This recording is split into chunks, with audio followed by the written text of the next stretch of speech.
Kadir Gecesi bir takdir gecesidir. İyi teveccühlere Hakk'ın hakkımızda güzel takdirlerde bulunduğu bir gecedir. Kadir Gecesi, kadri bilinmesi gerekli olan bir gecedir.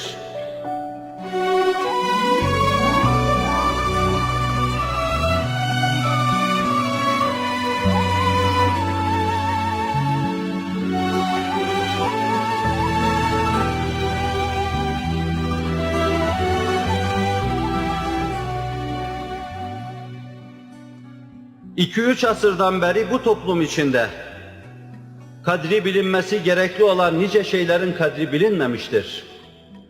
Değerler ve kıstaslar alt üst olmuştur.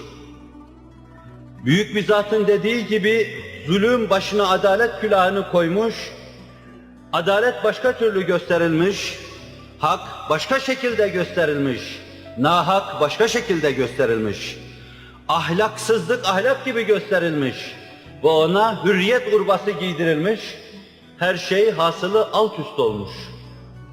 İhtimal ki başkalarının çok iyi değerlendirdiği, kadrini bildiği Kadir Gecesi de belli bir dönem Kadir naşinasların elinde kadri bilinmeden her sene bir kere geldi, geçti.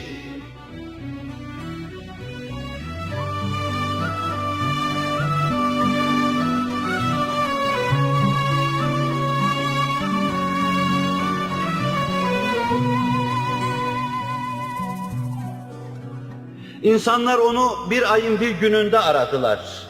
Aslında o, Ebu Hanife'nin noktayı nazarından bütün sene aranması gerekli olan bir geceydi. O bütün sene aranacaktı, Ramazan'ın içinde mi, dışında mı, sonra bir gece bir köşede kıstırılıp yakalanacaktı.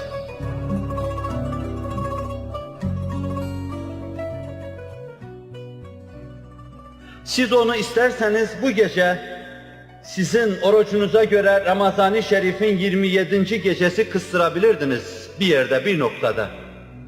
Ama o 27. geceye gelinceye kadar her geceyi kadir bilip, her geceye kadir havasıyla açılmak iktiza ederdi.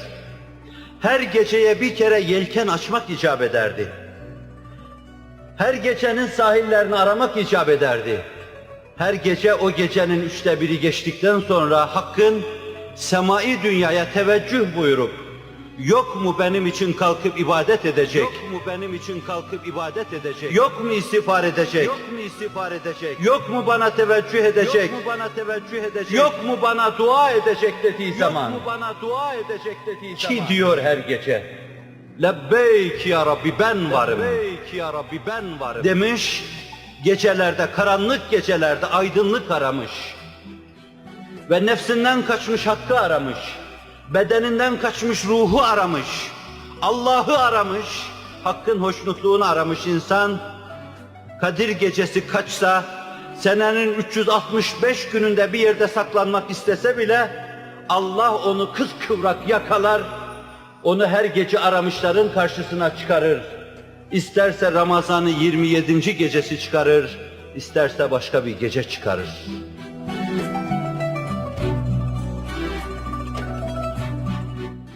Önemli olan mesele, gecenin kadrinin bilinmesi, ona karşı vefa hissiyle inanan fertlerin gerilmesidir.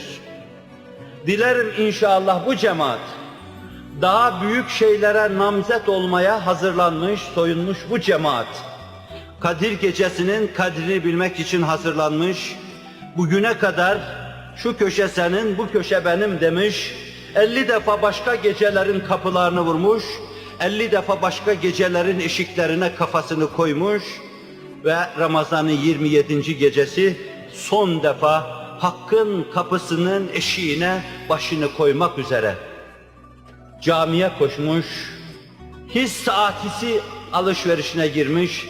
Rabbim ciddi kazançla evlerimize dönmeye bizi muvaffak eylesin.